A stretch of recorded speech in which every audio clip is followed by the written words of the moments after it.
Hello, beautiful people. It is your host, Sen Nguyen. Welcome back to another episode of the Descendants of Trung podcast, brought to you by the United Nations Development Program in Viet Nam. I'm so excited about today's episode because we are diving into the nitty-gritty of gender-sensitive climate policymaking. Sounds technical, right? But don't tune out just yet. Our team worked really hard to bring in leading experts in Vietnam who are going to break it all down for us. Oh, and by the way, this episode marks the end of our first season. What a journey. But this is definitely not the end of our commitment to this issue. A second season might be around the corner very soon. Thank you so much for tuning in and supporting us throughout this season. Now, back to today's episode. Okay, so I'm sure that listeners of this podcast are no strangers to climate change issues and the various policy crafted to tackle this global crisis regardless of where you are. And here in Vietnam, it is all the rage. But do we really know the people who come up with them? In Vietnam, there is a formidable league of experts writing, debating, improving, and executing these policies on the ground, and many of them are women. Our first guest today is Chu Thi Thanh Huong.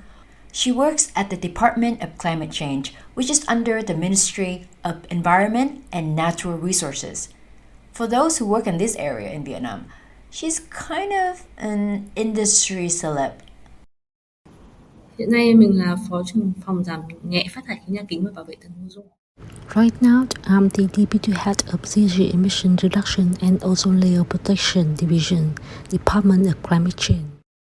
There are probably no important climate change policies in Vietnam that Huong doesn't know inside out, including the highly anticipated Just Energy Transition Partnership, also known as JETP. In late 2022, Vietnam and the international partner groups co-led by the UK and EU along with 8 other countries approved JETP. Through this partnership, the group will mobilize a minimum of $15.5 billion over the next 3 to 5 years to support Vietnam's just energy transition efforts. Về tuyên bố chính trị thiết lập, Partnership is about helping Vietnam transition to a low carbon economy and become more resilient to climate change. It aims to accelerate a just and comprehensive decarbonization of the entire energy system while creating new economic opportunities to support Vietnam's journey towards a net zero future. In the whole grand scheme of things, there's one key term. ngay trong cái bản thân cái tên của JETP thôi thì In ZP, the word just really stands out, emphasizing fairness. We're talking about being fair to everyone involved in the energy transition, especially the coal miners. As we move away from the coal-fired power plants to cleaner energy sources, these workers might lose their jobs. It's super important to support them with training programs. We need to help not only those directly affected but also their families and people in related industries. Workers in coal plants will face challenges as we switch to clean energies. So, we need to give them the skill and training they need to adapt to new jobs. This is a crucial part of the ZP we are rolling out. So you talked about the specifics of those working in the coal industry, but what about the effect just energy transition has on women? Typically, women don't work in mines because mining is physically demanding and hazardous. Instead, they often take on support roles, administrative positions, or work in plant operations. But that's not all. We also need to focus on developing vocational schools for the new jobs emerging in this field. Looking ahead to the next 5, 10, or 20 years, we expect new industries to pop up as factories starting using low carbon or modern technologies that don't rely on fossil fuels, right? So we must create training programs and vocational school for new groups of students to build this future workforce. In the last 10 years, one of the biggest moments in Vietnam's fight against climate change was when the country ratified the Paris Agreement in 2016. The Paris Agreement is a global deal to cut down greenhouse gas emission and keep global warming well below 2 degrees Celsius above pre-industrial levels. Each country set its own climate plans called Nationally Determined Contributions, NDC, and updates them every 5 years. This is where someone like Huong comes in. She's the national focal point for gender and climate change in Vietnam. Huong mentioned that since Vietnam joined the Paris Agreement, gender mainstreaming has been included in the NDC. Have you heard of this term before, gender mainstreaming? It means recognizing that women and men have different needs and abilities when it comes to adapting to climate change. Policymakers need to include gender consideration to address these differences. The aim is to achieve gender equality, empower women, and create more effective climate action. But Huong pointed out that it doesn't mean we can integrate gender into every single aspect of climate change policy making. We need to mainstream gender in the right context at the right time. Sometimes the conditions just aren't ripe for it. What I mean is, when we integrate gender elements into a policy, that policy needs to already have a certain structures and key content for those elements to fit. Only then we can effectively mainstream gender, but it's not always easy, you know. When create policy, our goal is to implement them right. The challenge is securing these resources needed to carry out gender mainstreaming. Also, we don't have a separate budget for gender mainstreaming. Right now, these activities mainly rely on small-scale initiatives funded by the international resources or projects from NGOs at the grassroots level. So, while we can mainstream gender when writing a policy, we need support from experts or strong partnership with organizations like the women unions to help us to implement it. The biggest challenge is actually making gender mainstreaming happen, which is currently very difficult. When we integrate gender, we also need to consider if it is feasible. For example, in the short term, over the next 2, 3, or 5 years, we should plan for potential resources from international organizations or domestic resources to collaborate on gender mainstreaming initiatives. Without this collaboration, policy remains just that, policies, and it becomes very challenging to implement them. There are 2 main pillars in climate change work: adaptation and mitigation. Huong said that gender streaming fits better in the realm of climate change adaptation. When we create a policy for reducing greenhouse gas emissions, we set a reduction target, right? So it's stuck to know how many women are involved in this. Mainstreaming genders in climate change mitigation isn't as straightforward as it is in climate adaptation. In adaptation, women can be more actively involved in climate response activities. Some countries are promoting more women's involvement in these areas. For example, women can play a big role in initiatives like installing solar panels on rooftops. Women participation in climate adaptation activities is often more visible than in mitigation efforts. Take emission reduction in transportation sectors, for instance. We lack detailed statistics.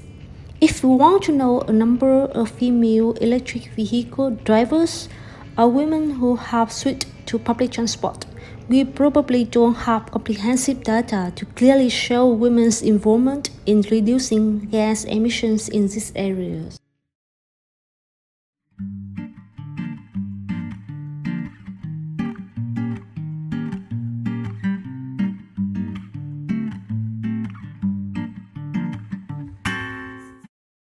Hi, welcome back. You're listening to the Descendants of Chung podcast from UNDP.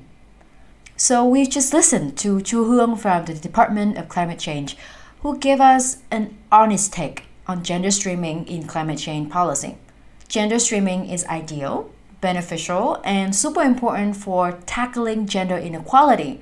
But Huong made me realize that we need a good mix of practicality and flexibility in policy making. That way, when we write gender-sensitive policies, they can actually be put into action and not just a, checkbox exercise. Now, when it comes to executing this policy on the ground, our next guest, Thi Thuy Hanh, is going to tell us all about it. Mình đã gắn bó với cả Hội Liên hiệp Phụ nữ Việt Nam đã. I've been with the Women's Union for nearly 20 years now. By this October, it will be 20 years. Over the years, I have taken on many different roles and I specialize in disaster prevention and climate change. Right now, I work in the communications department of the Women's Union and I've been in this position for about 3 years. So, chị Hạnh, I'm curious whether gender equality and amplifying women's voices in disaster prevention and climate change are indeed frequently mentioned in policies. How do members in the Women's Union respond to you when you talk about these issues?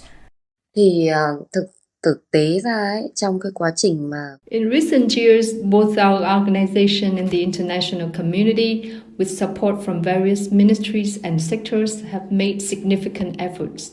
The push from international organizations like UN Women has been crucial. We've worked hard to organize activities that mainstream gender in these areas.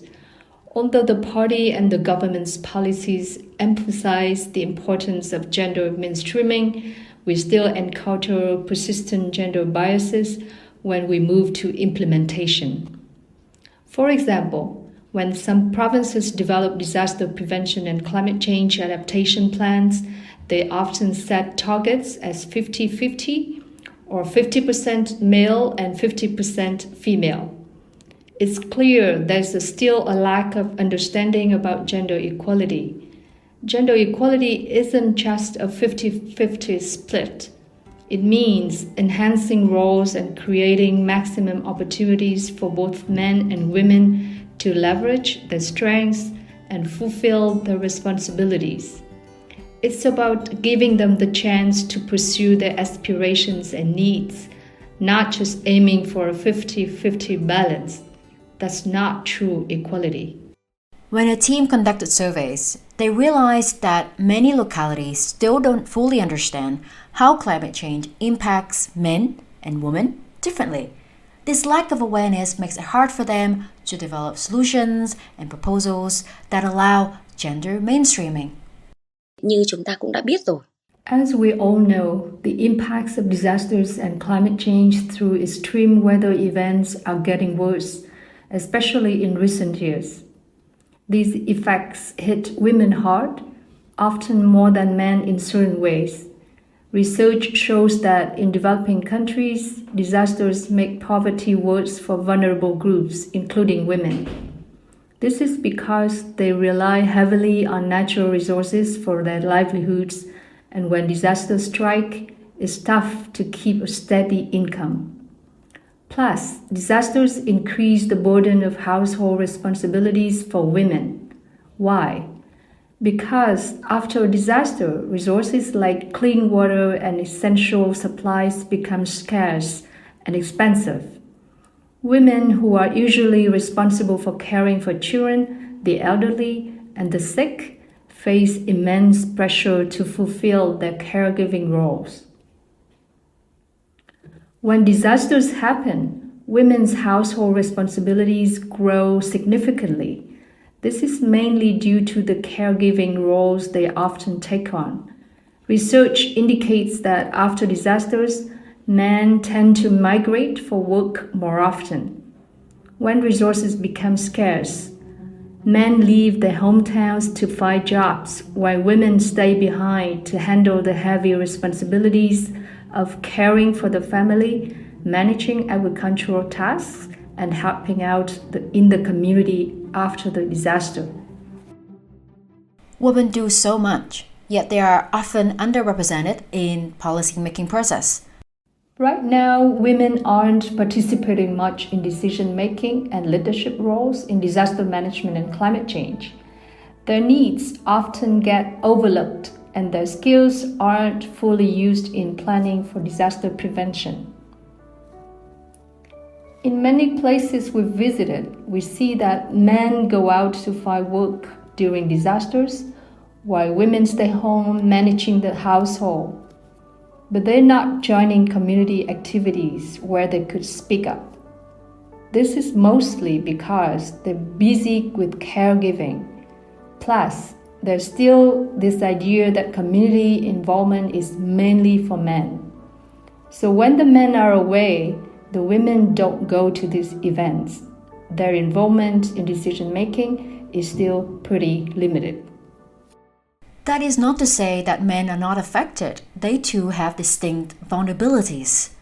Because of the roles they usually take on, men often bear a lot of responsibility and face big risks during rescue operations in floods and storms.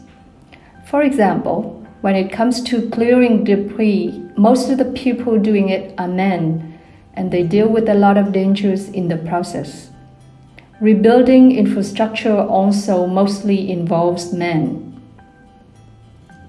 On top of that, men don't get much access to counseling services. There's this traditional idea that men aren't as affected psychologically by disasters compared to women. But this pressure stops many men from talking about their struggles, so they end up dealing with psychological challenges without enough support of counseling. According to a 2022 UNDP report, these impacts aren't the same across countries, and even within each country, there are huge differences. We also have to talk about intersectionality. It means that a person can face bias not just because of their gender identity, but also because of their ethnicity, economic status, or if they have a disability. This is why in that report, UNDP and its partners recommend that Vietnam recognize intersectionality and start breaking down women groups to identify the most vulnerable groups of women. This way, we can better understand their needs and priorities. I mean, that sounds like a lot of work, right? That's why all of this cannot be achieved by just one or two people, but by a big group of committed individuals. Here's Huong from the Department of Climate Change again. There's a saying, if you want to go fast, go alone. If you want to go far, go together. It's all about collaboration. We can't tackle this journey on our own. We need both men and women on our teams. Working together in official roles and doing activities together help us understand each other better. When we truly know one another, we're more likely to support our shared goals. In climate change work, collaboration is crucial. Our department's work requires input from various divisions. It's not something one person or team can do alone. It's all about mutual consent, understanding, and trust. Thank you, chị Hương and chị Hạnh. And thank you, our listeners, for tuning in to our podcast. This is the final episode of the first seasons of Descendants of Hai Ba Trung. I hope you enjoyed every episode. We have explored the incredible strides our guests have made in their climate change and environmental initiatives. Each episode is designed to stay relevant because they address pressing issues that need all of us to get involved. So hit play whenever you need a moral boost to get out there and make a difference in the world around you. Every contribution counts, no matter how small or big. And don't forget to share our podcast with your friends, spread the joy. Hit us up if you like it and you want to hear more about it. I'm Sen Nguyen, your host. It's been such an incredible journey and I'm really grateful that you have been with us this whole time. I'll see you in the next season. Have a great day.